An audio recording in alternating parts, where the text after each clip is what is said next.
there, the dead state, the frame rate stay alive, and you know why? Yeah, cause we came home to the most high, yes, we came home to the most high, that's all. The bright race of reality, we are here. Raising up our community, bring no fear. Solar power is flowing, raise the atmosphere. It's only right we raise on the channel out of here. It's another the black race we all lead. My eyes on the beats, in the forehead. This is turning this back, we focus on it now. Our own focus is on, we will never bow. Yes, we're taking this over, this is our pledge. Our own focus is on, it's a full pledge. The right will never play games, power don't play. We focus on all this work, setting the brighter day. We all look at this power, we don't look back. It was great, and it will never be the black. With the elected alone, and you better recognize the next order. I'm gonna show you on the ride.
Again, I Am Mighty Talks. Good stuff. I Am Mighty Talks with me, the intellectual Nita Minkare's. I Am Mighty Talks with me. We live again another episode. Sorry for the late start. Some of the shirts we got, the American Indigenous shirts coming out, and we're gonna touch on a few topics. Things have been on my mind since the last time. I'm trying to make these things more and more frequent, and doing these, and just making time. I just became a father again, my third daughter, and I said I want to get back on track and truly get my my people together and just put out the indigenous truth, the truth about our people. Celestial, the celestial origins of our people, down to the terrestrial, beginnings of our people. So let me start off by saying, in the name of Amen, the Supreme, the All-Powerful, one and only true Lord, and Amen we trust, and Amen we think, and Amen we continue forward forever. So one of the first topics I'm going to jump into, we still got people coming in. One of the first topics I'm going to jump into, all right, which is the main topic. All right. Why so-called black people should start thinking systematically instead of collectively? What do I mean by systematically as opposed to collectively? What I mean by that is that, because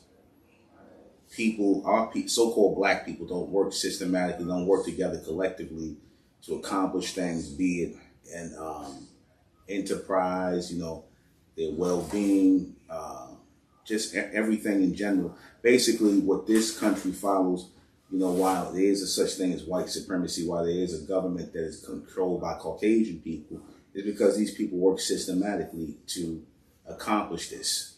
They work systematically to accomplish this. Okay? And because they work systematically to accomplish this, because they work systematically to make sure that they have control of the society, because they make sure that, and they're constantly in lockstep together, this is how you really maintain control. When there's a chain of command, and, keep in mind, a chain. When there's a chain of command, when there is cooperation, people working together, and they're not working together based on likes and dislikes, they're working together based on survival and necessity, they begin to develop a camaraderie toward each other, and that's what your white people had developed here in America. And then eventually, through their systematic way of thinking, to establish laws and orders, or, I should say policies and codes and policies, not really law and order, because as I said before, this country is not really ruled by law and order. It's really ruled by a series of policies and systematic policies. But when you have people who are willing to live by that and call themselves white people, when you have people who are willing to live that way, to move in lockstep together, to, accept a certain mindset that's installed in them, that's how these people are able to maintain what you now call white supremacy. You see, that's a systematic thing. It is a systematic thing that works for them. And they practice racism to uphold white supremacy. And that's why I say all white people on some level, and not, to say it like it is, all people who identify as white people have been groomed to be racist. They've been programmed to be racist. They've been programmed to see themselves as white and privileged in this society, which means that they are allowed to live their life in peace. The immigrants, the European immigrants who came here, who are not Americans, who are European citizens of the United States Corporation, they are allowed to live their lives in peace here in this society. They're allowed to live their lives in peace. You see, they're allowed to not have police harass them. They're allowed to have laws, or so-called laws, which really policies that benefit them and go against the indigenous people. Like I said, if by now so-called black people here in the society don't realize that the true racism of black and white has nothing to do with skin color, it has everything to do with status, that it has everything to do with lifestyle status, your white people or your immigrants, and those who are allowed to be white are the people who will not be affected. Now, ask yourself this question. Think about this for a second. If there's no such thing as white supremacy, like these Caucasians like to pretend there's no such thing as a system of white supremacy, then why do you label people white? Ask yourself that question. If there's no system of white supremacy, and if white is not truly a physical description, it is really a status identification, then how is it that people are able to be labeled white? If you're white, so-called white, by by description, then how can you be allowed to be called white when your skin is not white? That's my question, just to show you that white has nothing to do with a physical description. It has nothing to do with being Caucasian. It has everything to do with status, who's allowed under the United States corporation to be considered white, and who is allowed to be able to benefit from being a Caucasian or a white immigrant or have white immigrant status in this country, versus those who are really the indigenous people who are not, you so-called black people. You are not allowed to identify as white because, number one, yes, the color of your skin, which is bronze copper color, not black. You are identified as black, which is really just a code word for indigenous. And the code word black for indigenous means that the indigenous people, the indigenous American, or the indigenous American people, meaning so-called black people, are not allowed to benefit from the laws, or the laws, or the so-called laws and the policies here in America. Proof of that is reparations. Proof of that is reparations. Now you have people sitting up here up in arms about so-called black people, really American indigenous people, getting reparations, but everybody who has been here, who has been in dire straits, everyone who is a citizen of the United States, and even people who are not citizens, have received reparations on some level. When white people first came here into America, they were given reparations. They were given land that was taken away from the indigenous people, our people, so-called black people. Our land was stolen from us. It wasn't taken from the so-called Mongoloid Indians. It was taken from us and given to European immigrants who were being classified as white and thus American. You see. And no, they did not take land from people who were brought from Africa. That's a lie. They took land from people who were already here in America. Y'all done heard me go through this. There's enough proof on the internet to prove this fact, that the real American Indians, the real American indigenous people, as you see me up there called in our language, American indigenese, the real American indigenous people are us, so-called black people. Y'all may refer to it as Niji, whatever, right? It's us. We're the real American indigenous people, the real American Indians, the real indigenous people of America, who the Caucasians came here and saw. It's right there in their Merriam-Webster dictionary of the copper-colored people, because keep in mind, we weren't referred to as black yet, and there's plenty of proof showing that Indian and Negro was at one point synonymous with each other. Indian and Negro, the word Indian and Negro was synonymous with one another. There's too much stuff on the internet to prove this fact. Too much stuff.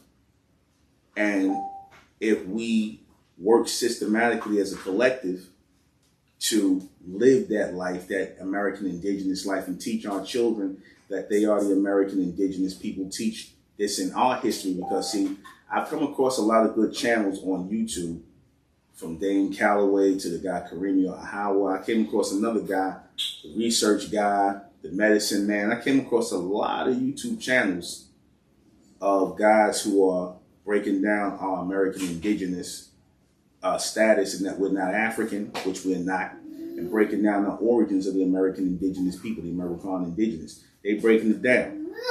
So, being that this is coming out, and what happens is a lot of times, unfortunately, these guys abandon their channels because, they might not be getting enough views or no monetization.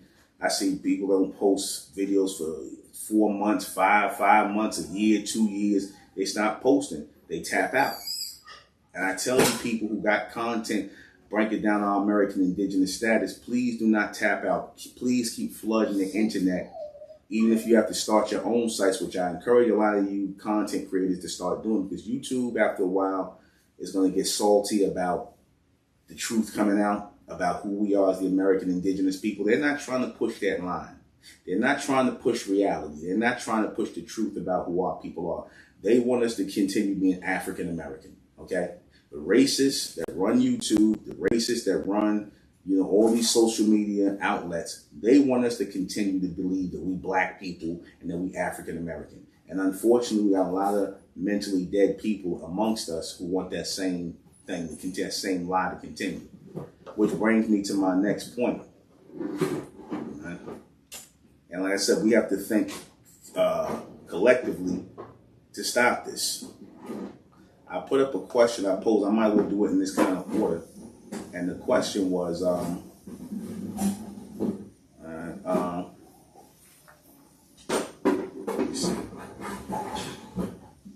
me see.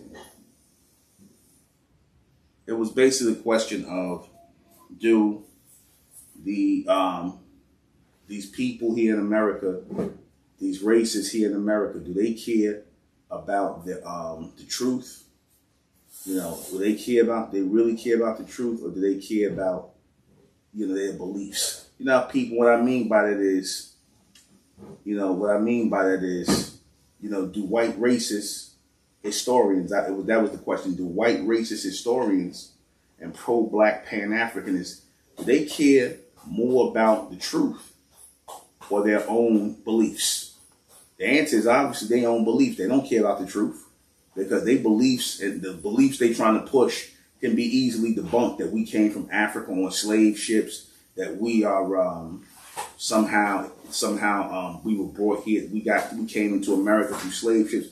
And then when you teach that the American indigenous people are the so-called black people, and they had their American indigenous status stripped from them, people claim that this is folklore. Like they got on YouTube, this is black folklore, that the real Indians are black people, and this is not true. And we could prove that. You can go back, you get so much things to debunk that. But notice, nobody will have the debate. No one will have the debate. Nobody will have a debate with your Dane Callaways, your Karina Howells. Nobody will have the debate with the medicine men. A lot of people out here putting all these facts out here that we are the American Indians. And again, this is not even nothing, because I wouldn't sit up here I wouldn't sit up here. I think we froze. Okay. I wouldn't sit up here with a headdress on like this if I didn't know this to be factual, that we are really American indigenous people, that we really are the American Indians. I wouldn't sit up here and do this. I wouldn't sit up here and make myself look silly if I didn't know this to be true. And I already knew this before. Really, they said things about this, because I never identified with the whole African thing. Not because I'm ashamed of Africa, not because of that, but simply because it didn't make sense. It really didn't make sense as to who the real indigenous people were versus those who were not. It didn't make any sense what we were being told. And a lot of it doesn't make sense. So again, these people don't care about lying to people. Keep in mind, these are the very same people who sitting up here saying that, slavery benefited so-called black people. They sit up here and they make these things up. They're sitting up here saying that slavery benefited black people. They're ready to teach this in the curriculum, that slavery wasn't so bad. This is why I'm saying, how could you say slavery was not bad and that it benefited black people in something, and that they learned a skill and all this stuff? How could you say something like that? That's an insult. Like I said in the last cast, that's an insult meant to minimize the abuse our people took under this false governmental system that was set up, this foreign European system that was set up, that we're still under this European system that they trying to pass off as American, which is not. This is what we sitting up here dealing with. And we have to understand that as a people, we have to work collectively to, and systematically to start educating our own people, man. Stop looking for the so-called white man and you pro-blacks. And the pro-blacks, the Pan-African, don't look for them to tell us the truth. Because your pro-blacks and your Pan-Africanists, like I told you, they support the system of white supremacy. They support the system of white supremacy by teaching this lie that we came from Africa. How about that? That's how they support the system of white supremacy, by lying to our people and telling them they come from Africa.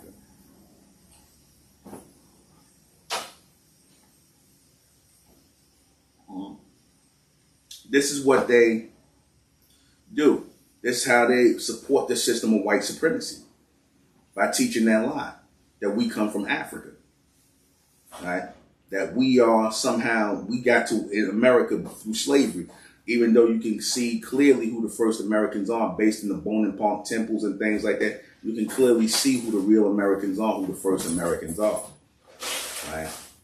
And I didn't spell American wrong like that for a reason. I spelled it like that for a reason, which I'll get into another cast and why we, have to put it out here who the indigenous people are, who the American indigenous people are, who the real Americans are.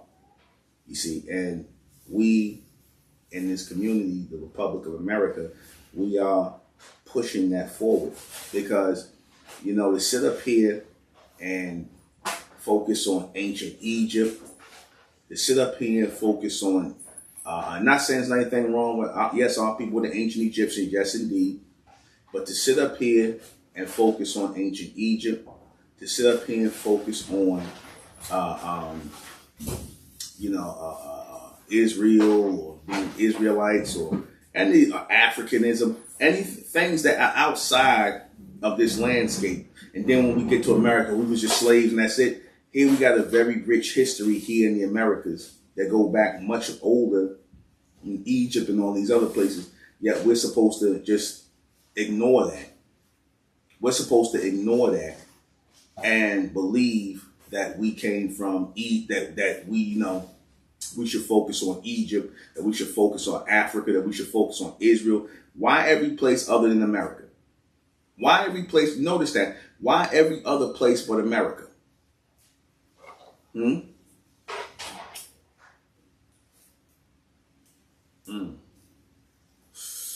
really want to answer to that. Why every other place than America? Our true homeland.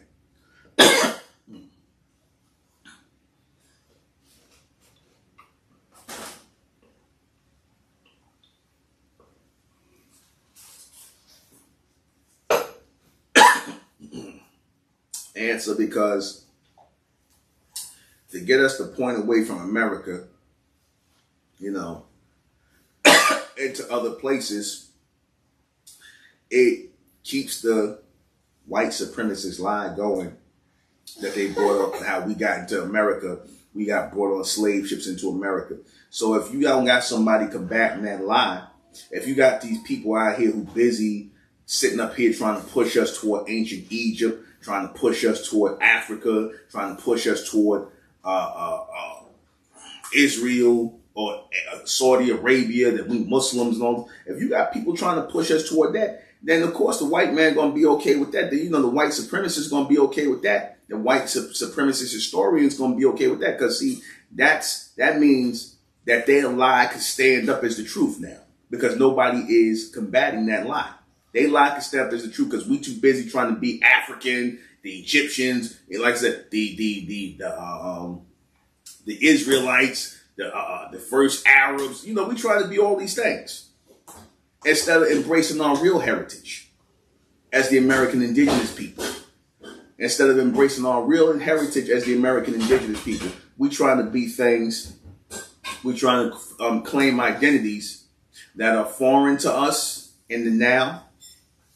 We're trying to claim identities that are foreign to us in the now. And we're supposed to be claiming identities that are in alignment to us. That's why there's a big patch of history going from the time we supposedly came into America. A whole patch of history is going. We just all the way up until 1865, and he was fighting for freedom and this, that, and the third. There's a lot of history that was what's the word I want to use?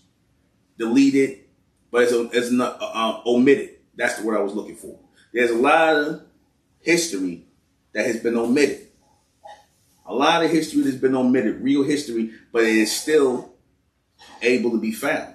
A lot of the history that was recorded is able to be found, like who the American indigenous people really are. You see, that's able to be found and recorded. That was found and recorded. I should say you could find it. A lot of stuff in the Library of Congress, the stuff that they saved, that they kept around. Usually, like the first book on the Americas, how the real indigenous people looked. The first book on the Americas was the lady Tasha Z, whatever, I forget. Another channel that shut down, unfortunately. Her channel, she showed where she went to the Library of Congress and got the book on America, and they showed you how the American Indians looked. At, this is real descriptions, and the book is falling apart. The book's old, almost over 400 or 500 years old. The book is falling apart, and they show the Indians, and these are black people with feathered headdresses like this. So-called black people. Not Mongoloid Indians, not Asian-looking Indians. Again, real so-called black people, the real indigenous people. And I'm going to tell you that the culture of the indigenous people was that of like Israelites. It's like that of the Israelites. I'll admit that. The culture of the American indigenous bronze copper-colored people was Israelites. They were like Israel. You might well say they were Israelite. Because if you look at this feathered head crown, I told you beneath this feathered head crown is a yarmulke. There's a yarmulke. This is nothing but a yarmulke with feathers on top of it. That's all this is. And this is the tassels on the side, like when you see the Caucasian Jews wearing the yarmulke, and they'll have the locks. They'll just wear the locks in their hair on each side, and they'll have the yarmulke, but this is just attached to it. Like the locks are like attached to it, to the yarmulke. This is just feathers on top of a yarmulke. That's really all this is. Those of you who have these feathered headdresses, take a look at them. They're feathered headdresses with yarmulkes on them, because the American indigenous people, they pretty much followed Israelite law. They wore the fringes on their robes. They had fringes, as you can see. They didn't touch a woman on her menstrual cycle. They definitely did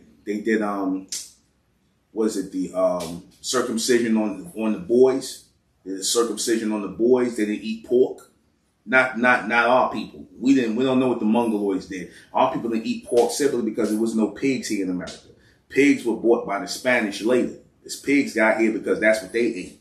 They ate pork and everything else. The Caucasian, they brought pig into America, wild boars and things like that. We didn't eat any pig. We ate basically the buffalo and the fish, right? The buffalo, the fish, the turkey, not really chicken. Chicken was brought in by the Asians, but the foods that were indigenous to this place, wild turkeys, buffalo, fish. Of course, we grew crops. We had greens and grains and stuff like that. So we was eating good here in America, man. We was eating here good in America.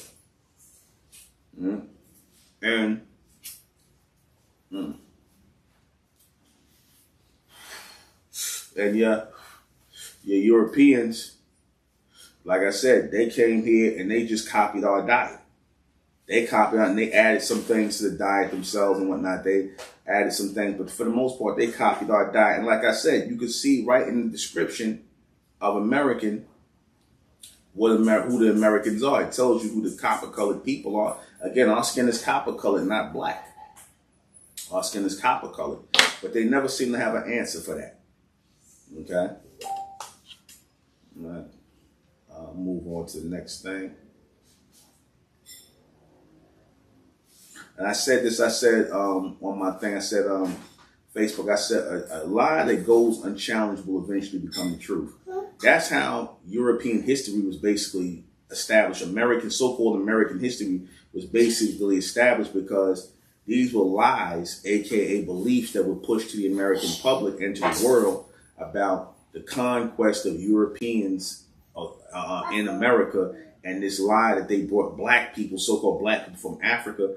You see, there was nobody to combat those lies. So you had books that combated these lies earlier, but they just didn't promote these books anymore, because this is why they had to do a whole whitewashing of American history toward the late 1800s coming into the 1900s, and they had to start this whole American history lie in which they basically whitewashed and rewrote history and made up things and made up lies about the slave trade and bringing Africans here and all this other nonsense they made up, when the truth is our people were here in America as the American Indians, and these Caucasians came over here and came amongst us. They basically invaded our country. America is our country, and they invaded America.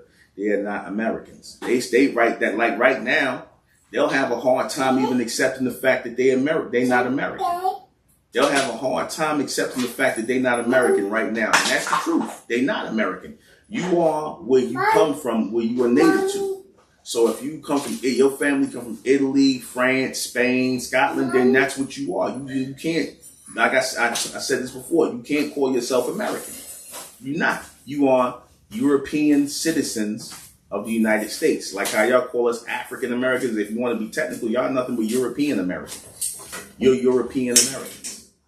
And calling you Americans is not correct. You're European citizens of the United States. Americans are the indigenous people. And the only indigenous Americans are black people. That's been proven as a fact. All right? So these people, they don't care about the truth, man. The racists, white historians, your Pan-Africanists, they work hand in hand, man. They work hand in hand. They don't care about the truth.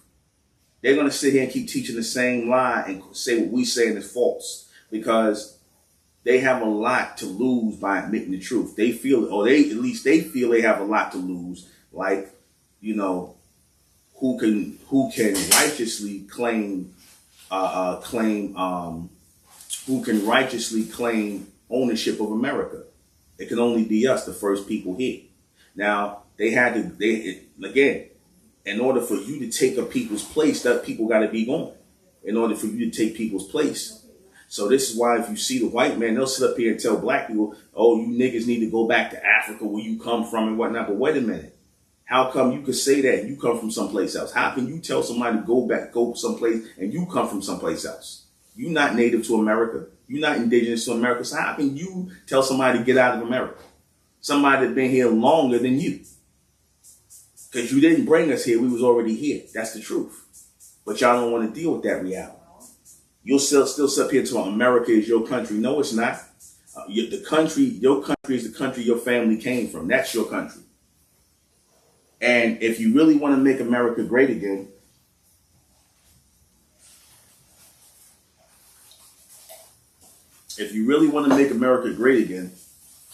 you get rid of the people who have caused all the chaos, the confusion, the terrorism, you know, the wars. You get rid of those kind of people that poison the water, you know, that poison the air. That's how you make America great again. You get rid of the people who are, like I said, the biggest rapists, the biggest pedophiles. You get rid of the people who are the biggest serial killers.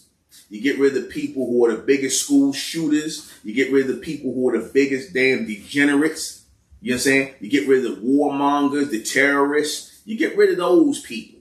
The criminals, the real criminals, the billion-dollar criminals, not just the little drug dealers on the street, but they asses too. You get rid of those people, you send them someplace like the idea y'all had to send your white trash from England over into America.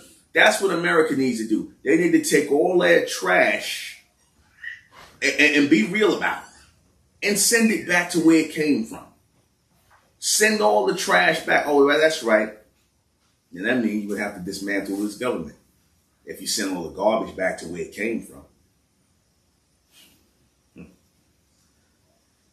Just a thought. So yeah, these people are liars, man. They liars. They don't care about the truth, man. They care about pushing an agenda and a narrative. That's all they care about. You see? Did Caucasian immigrants take on the real identity of the indigenous Americans? Of course they did. Us. They tell you about their crime in their description of the word America. They tell you about the crime they committed, which is identity theft. The Caucasians that came here into America as Europeans who call themselves Americans now have committed identity theft. Just like the $5 Indians on the Doors Act who sit up here, who was white people, who was able to go and commit the crime of calling themselves Indians or American Indians and then getting land, free land in their name, which again, they knew what they was doing. That was just another way to sneak and give white people more land. That's all that was. To give white people more land and take it from the indigenous people. Because I guarantee you, niggas couldn't go there and say, yo, I'm gonna take $5, I'm an Indian. Yeah, get your black ass out of here. That's what they would have told you if you would have went and tried with $5 and tried to get some land being an Indian. That was only for white people. That wasn't again, these are all forms of reparation. You giving people land, right? And and the Indian Removal Act of, I believe it was 1840, I think.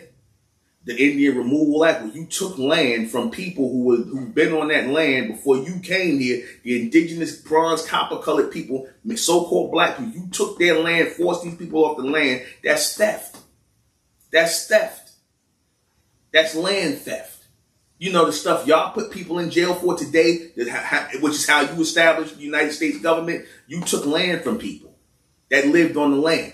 You forced them off the land. You killed people. You took land from people. You committed crimes to get this country under a United States governmental control, which is a European government. This is what you did. You committed a crime. But you don't call it a crime. You call it manifest destiny. You call it the establishing of the American government. You call it everything other than what it is. A criminal act. And then you sit like in judgment of the world. You sit in judgment of criminals every day. And you sit here under a system and call people guilty and you judge people. And this country was founded on the same criminal acts. So how you make America great again? Send all the criminals back to where they came from. That's how you do that. But y'all ain't gonna do that. But something tells me a hidden hand is gonna force that. All right.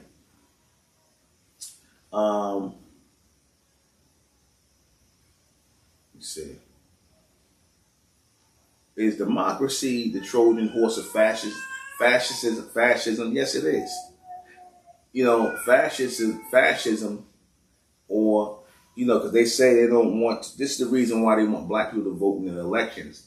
Because, see, if there's only a one-party system, then it makes you think like, oh, then it's fascism. It's like just one party. It's no, you ain't got no say or whatever the case may be. So what they really need is black people to aid in the illusion of a democracy here. That's why they get you to vote Democrat, because they need you to aid in the illusion of a democracy when it's truly a fascist republic. That's really what this society is. It's run by a bunch of wealthy people, billionaires and trillionaires who dictate what the government policy is going to be, like a corporation. The bankers, they're the ones that control all of this whole thing. It is what it is. But just understand, you're not in a real society or country. You live under a corporation that follows policies. That's why you got politics. That's why you got police. That's why you got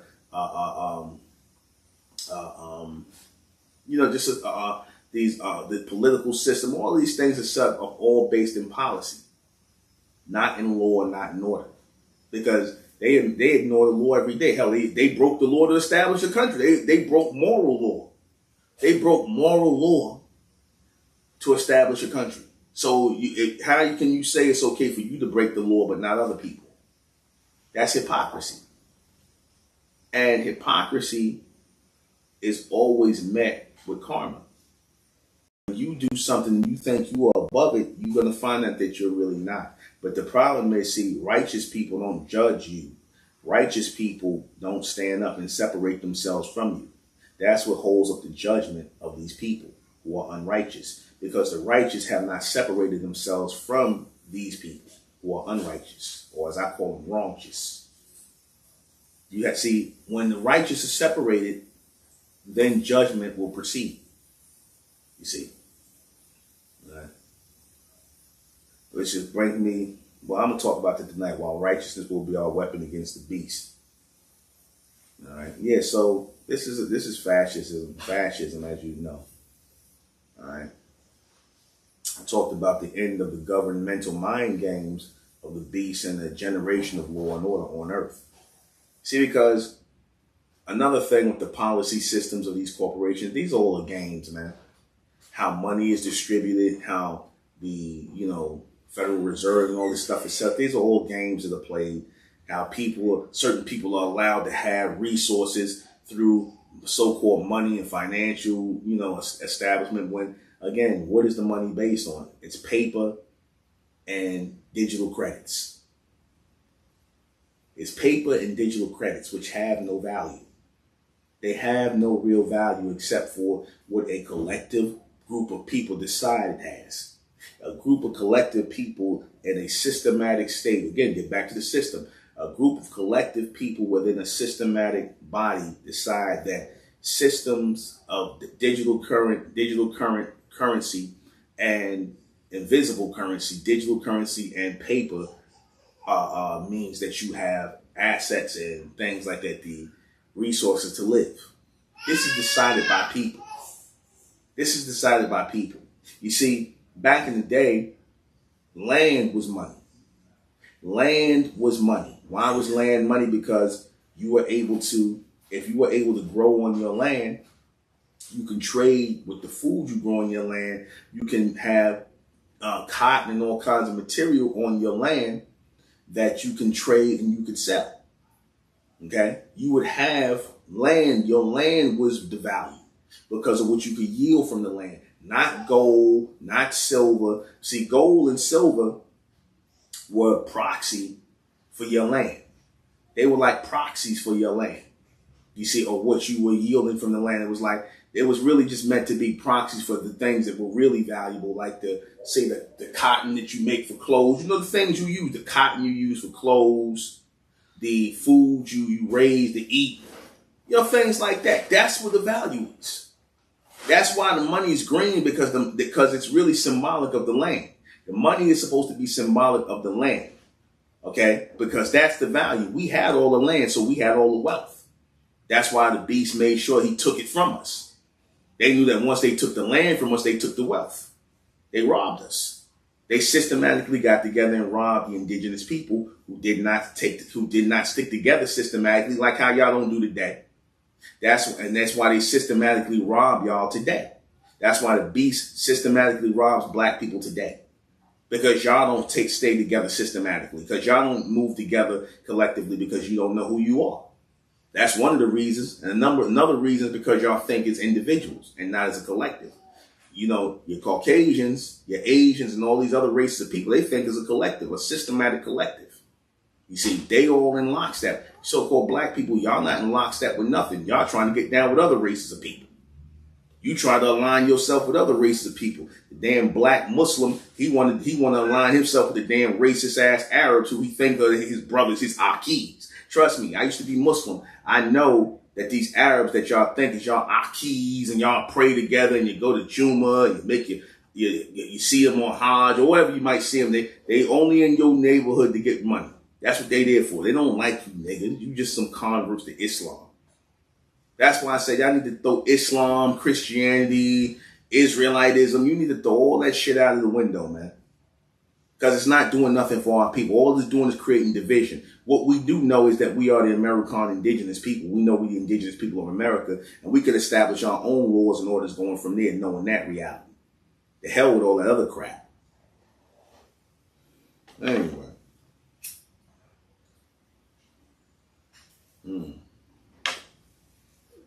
If you ever had that question as to, what could we do, brother? What could we do to end up for our people? What's the solution? I just gave you the solution. To think and move collectively as one mind, one body, and one soul of people. That's the answer. To move as a systematic people. Like the same way the so-called Caucasians, they move systematically because it's in their best interest and their survival to do so. You see, black people don't think so. That's why you're always the victims of any and everything that happened to you. You're the victims of police brutality. You're the victims of redlining in your communities, which are no longer going to be your communities because they're being gentrified. You're the victims of gentrification. All that because y'all don't move together. Y'all don't work on code.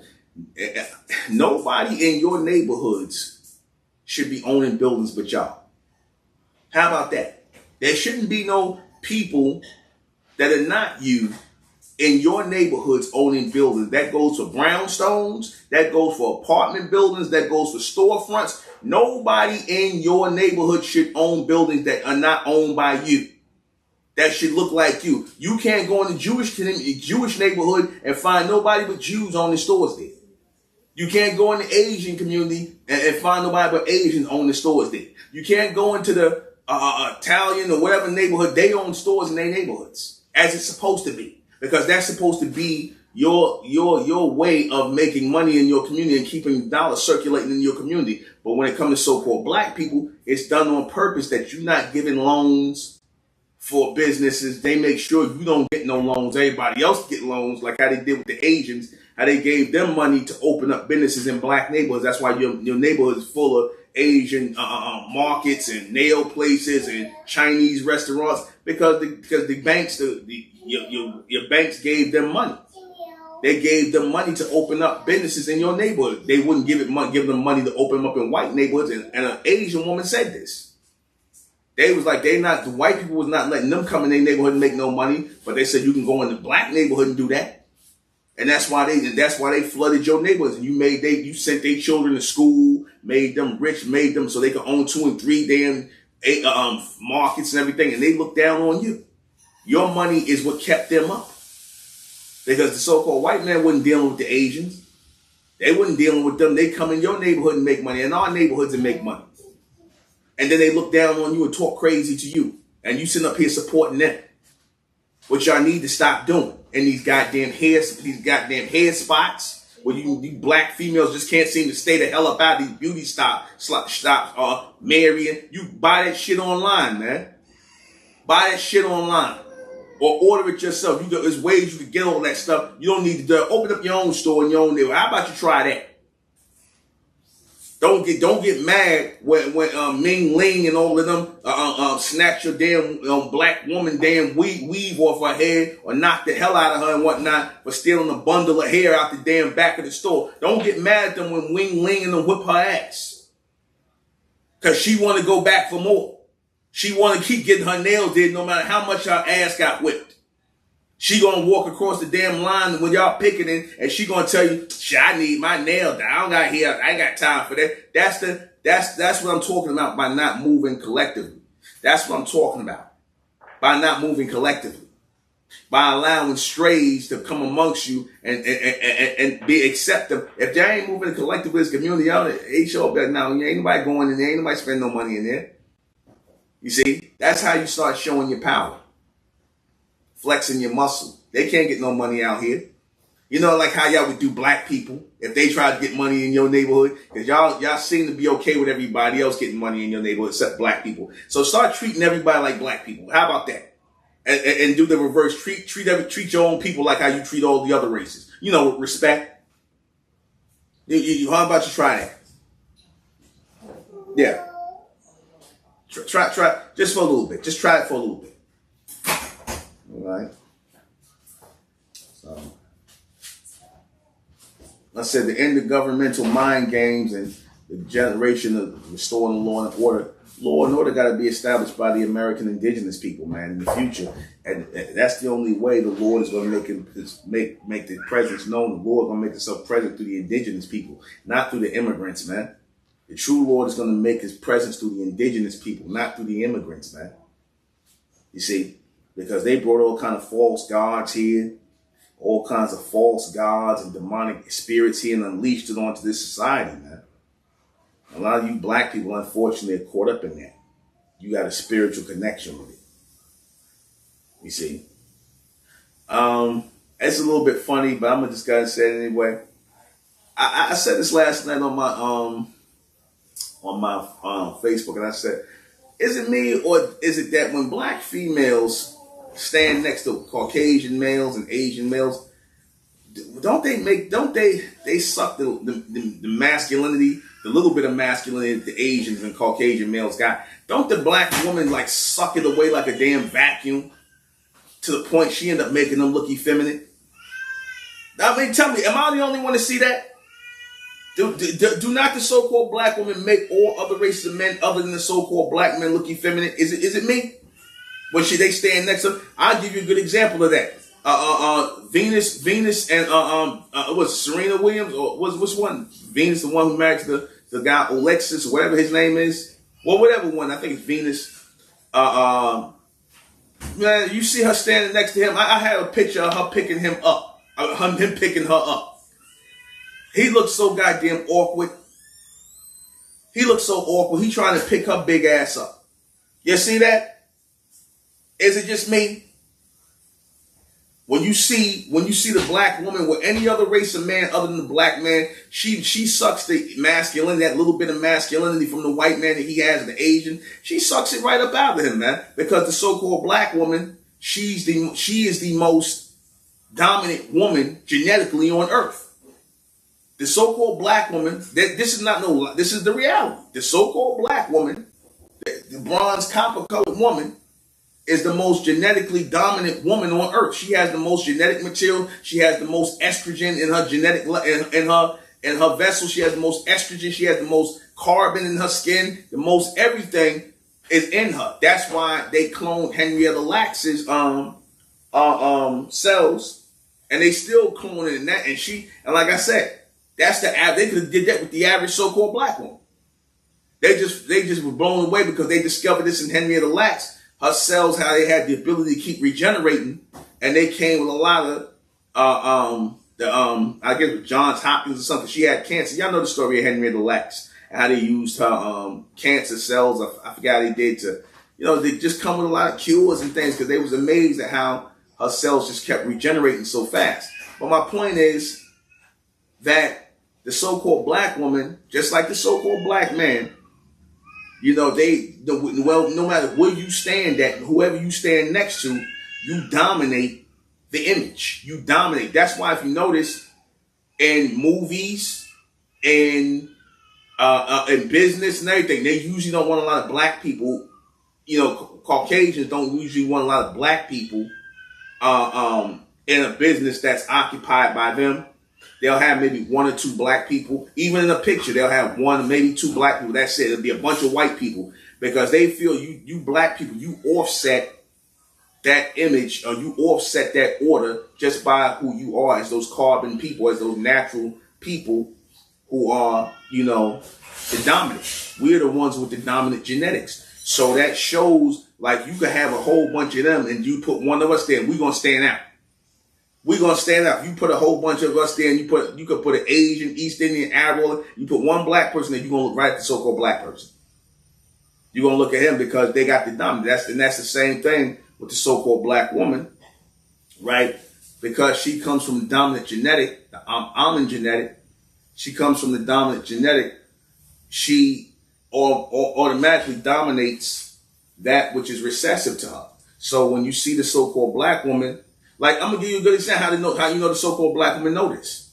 What is the one of the reasons, the most vain reason the so-called black woman will get with the white man or the Asian man or the Arab man or the Latino man? One of the reasons she would get with them because, they had like straight hair. They had that straight hair, that fur.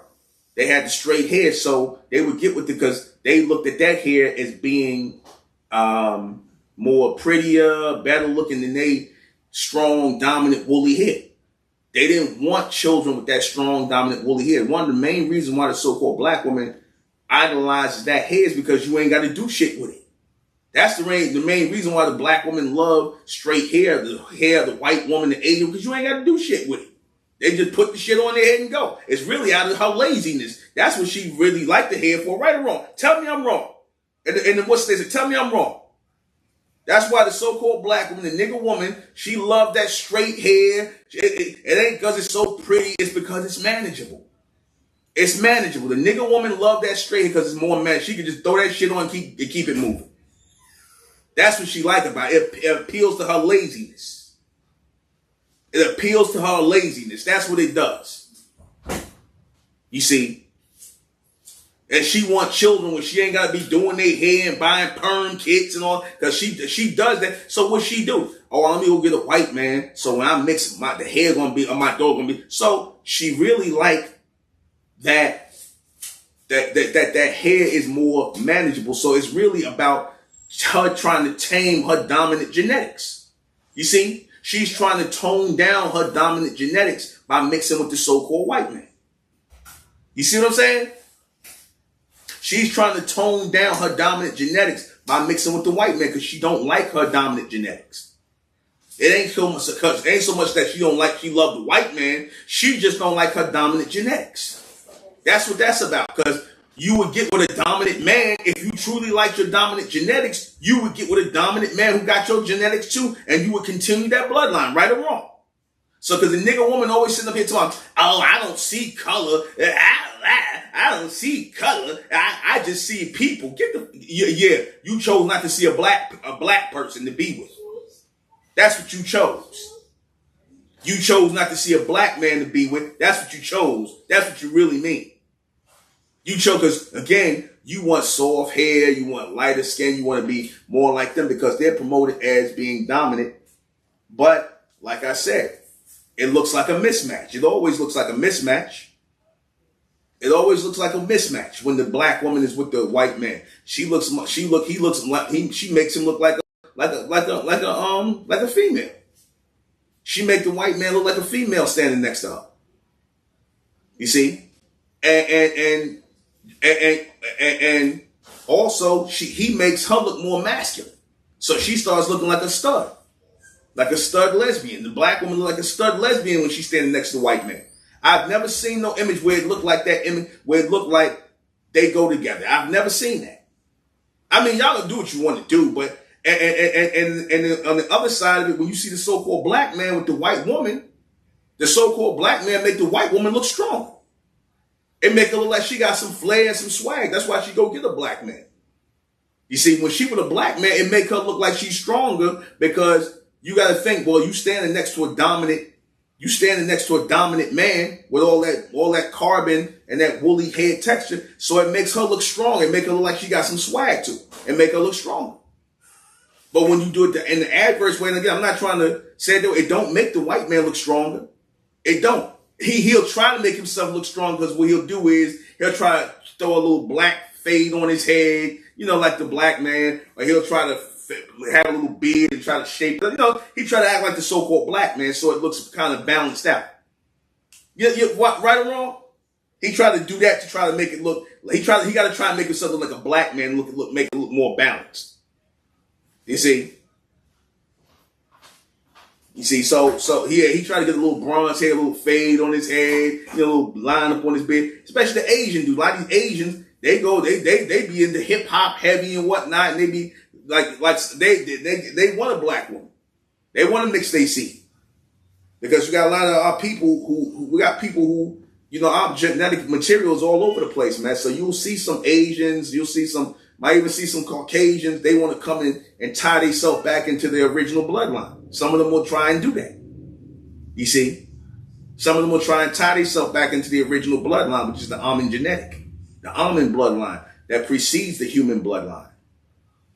All right? So let me go on. Yeah.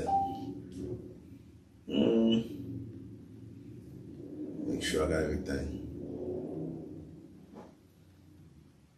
Oh, I was talking about Marvin Gaye, and I put something on my post. I said Marvin Gaye is our Frank Sinatra, and Parliament Funkadelic should be seen as our Led Zeppelin.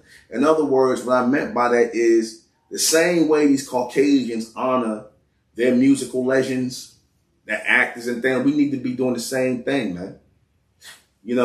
We just discard our music, and right now you got these Latinos with the straight hair. I'm not talking about the bronze Latinos.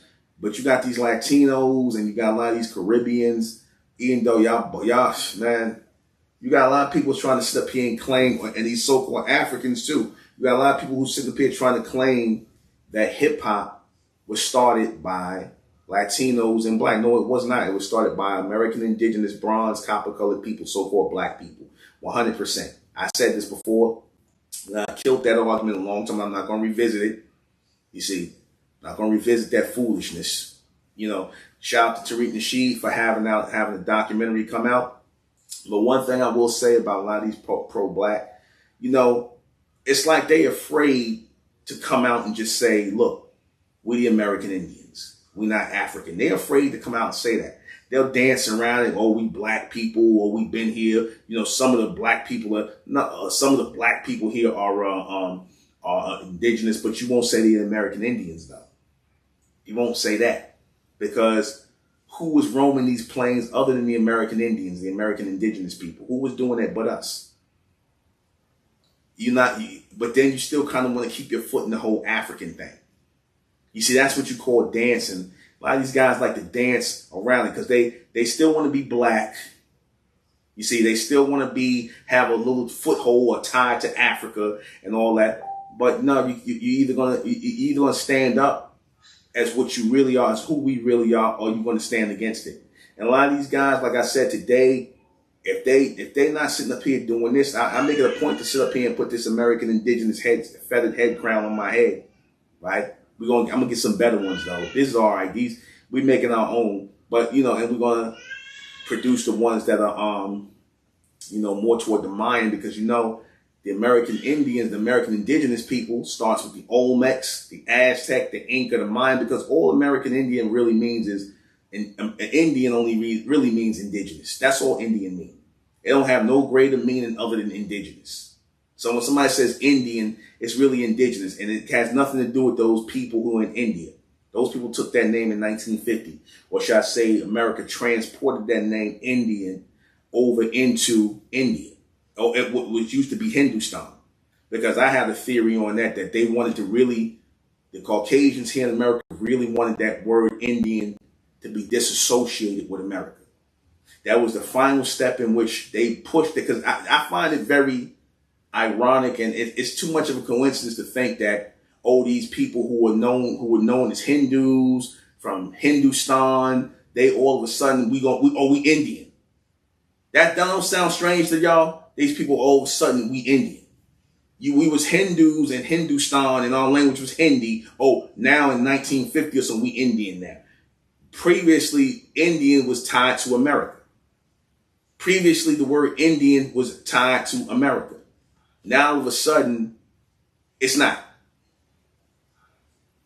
It's not. Now all of a sudden it's not tied to America. Now it's tied to a whole place, someplace in Asia somewhere. You don't see that as a way they transported that out. You don't see that they purposely transported it out, and then all of a sudden, we got to replace the term Indian or American Indian. So then comes Native American. You see, so there comes Native American, because in their history books they can't totally wipe out because if they could, they would totally wipe out the connection that they would like. In other words, the white man would like to say, if he could, maybe give him another 50, 60 years, he'll say, I just came into America. It was nothing here. There was nobody here. We just started building up and doing stuff. They would really love to say that. They would really love to say, yeah, we came into America and there was nothing here. There was nobody here. And we just started society going forward in America. And that's what they really want to say, but they can't. They can't, because too much history about the American Indians, the people who's here, the natives, is out. Too much of it. They've been trying to erase it. They've been trying to mix their way into it. They've been trying to figure out all kinds of ways to erase the American indigenous connection to this land, which is us. They did it through paper genocide with this guy, Walter Plecker, and it was a whole bunch of Walter Pleckers. Let's not just make him the only one who was doing it in Virginia. It was a whole bunch of goddamn Walter Pleckers all over America, erasing our American indigenous status. A whole bunch of people that was doing that, making us go from Indian to Negro to black to African, because they was telling the indigenous people, well, if you were Indian, you can't own land and you can't vote, but if you were African, you can. That's why a lot of our people start calling themselves African, or accepting this whole African thing or black thing. Because they were basically told either you're going to get in line with the program, either lay down or get down. That's basically what we was being told here in America. Lay down and get down on some straight gangster shit. That's what the white man did. Over time, they didn't do it right away. They had to have niggas help. They had to have the help of a bunch of disgruntled Negroes. The ones who was fascinated by them, the ones who helped them against us in Indian wars, because we had a lot of coons fighting with the beast. They don't tell you about a lot of coons that was fighting with the beast. When they tell you about the Indian wars that was fighting, it was coon indigenous people, black people who helped, and the Mongoloids that helped the so-called white man against the ones of our people who was fighting for freedom. A lot of our people were kidnapped. I told you that, and what's the name just put out a video on that.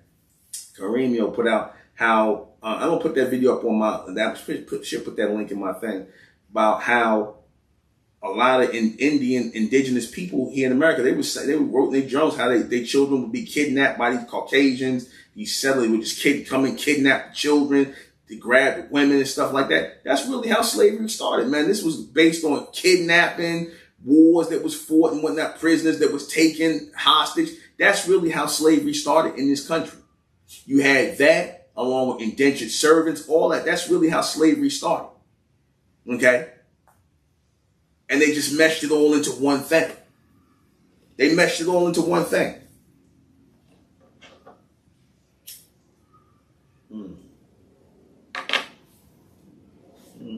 Let me move on. So I was saying about Marvin Gaye as being our Frank Sinatra, you know, how the Italians honor Frank Sinatra, we should be honoring Marvin Gaye. Oh, but that's right. You had somebody like a Quincy Jones try to shit on Marvin Gaye's name by linking him to some sodomite activity. You see, all that's done purposely. But I'm going to just leave that alone. They're going to try to link him to some sodomite activity. You see, the shit on Marvin Gaye's name, one of the greatest singers of all time, not just in the soul genre, but just period in American pop culture, an American indigenous icon, because I call all black music American indigenous music. All black music here that was created in America is American indigenous music. There it is. It's American indigenous music. It's American music. Motown, all that's American indigenous music. Made by the indigenous Americans, the real Americans, the copper-colored people. That's who the music, that's what you want to call. Again, our neighborhoods are supposed to be known as American indigenous neighborhoods. You see, as American neighborhoods, our hoods are the only real American neighborhoods. And I'm talking about as known as nationality. We should honor them and whatnot. Don't toss them to the side, man. We got some beautiful music, man. I'm saying that these people are trying to steal hip hop out of our hands. So, hey, man, you know what it is. All right. So, what else? I'm going to make sure I touched on everything. About black people, I'm going to touch on this being a natural source here in America. I said the first natural resources here in America was so-called black people. When it came to white people, wasn't gold, wasn't nothing else.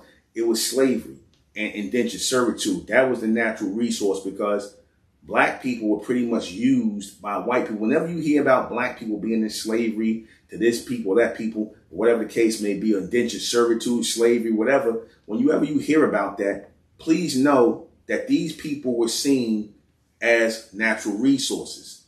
You see, because these Caucasians, they didn't know how to live over here in America on their own.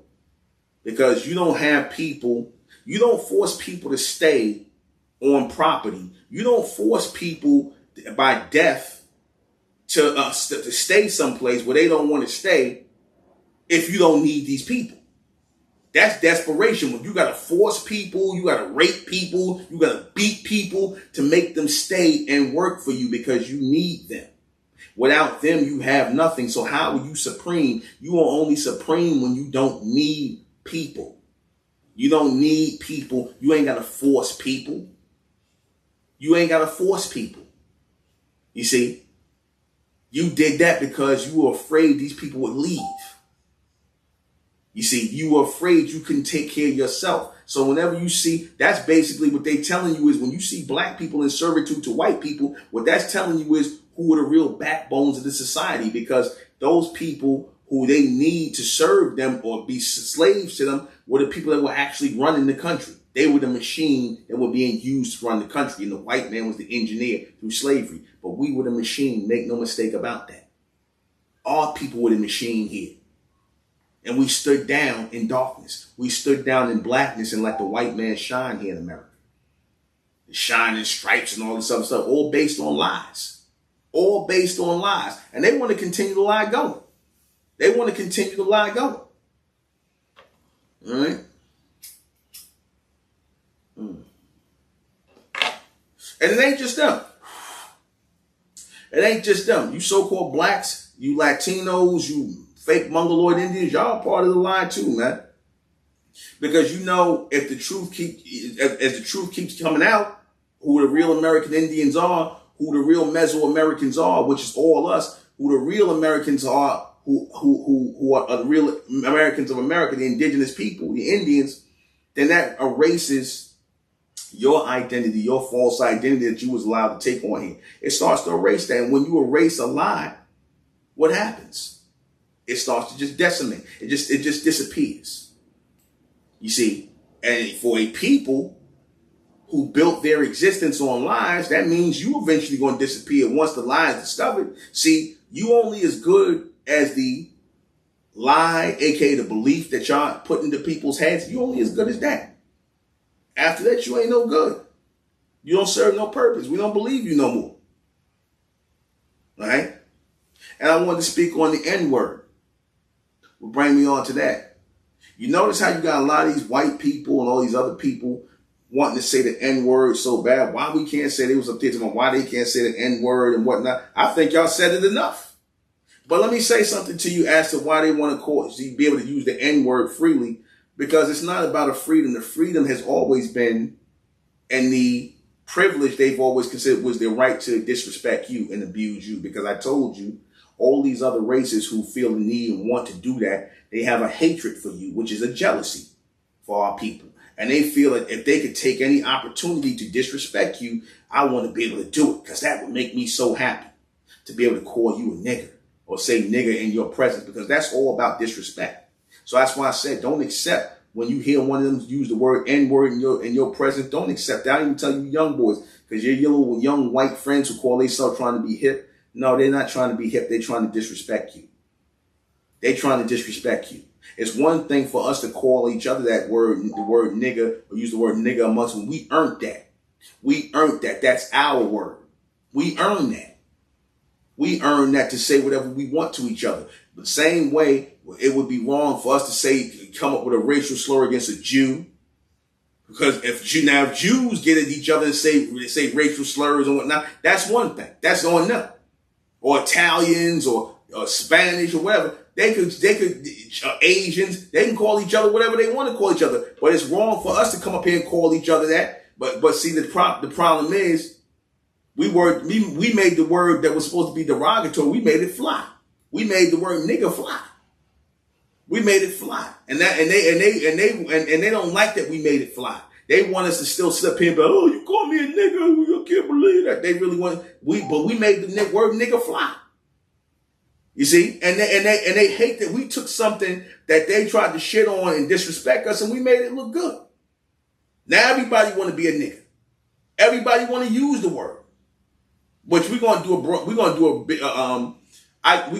this in the making. We're gonna with Sister Imran Vanzetta, we're gonna get together. We're gonna do about a 90-minute documentary on the word nigga.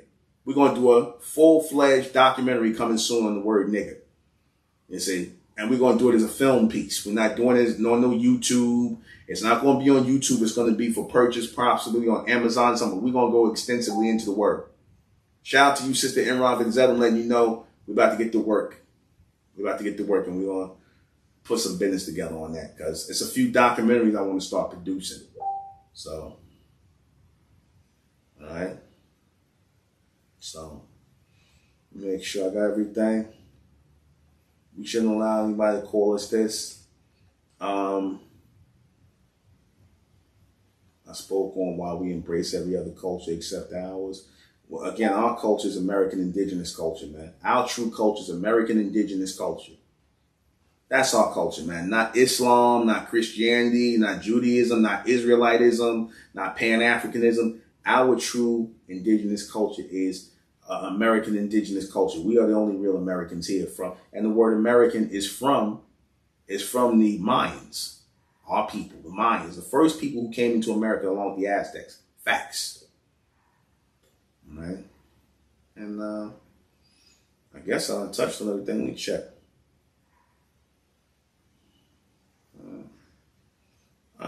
I said I'm gonna cut it short. These are just, things I had on my mind. I think I'm good on that. I don't see any other questions. Let me see.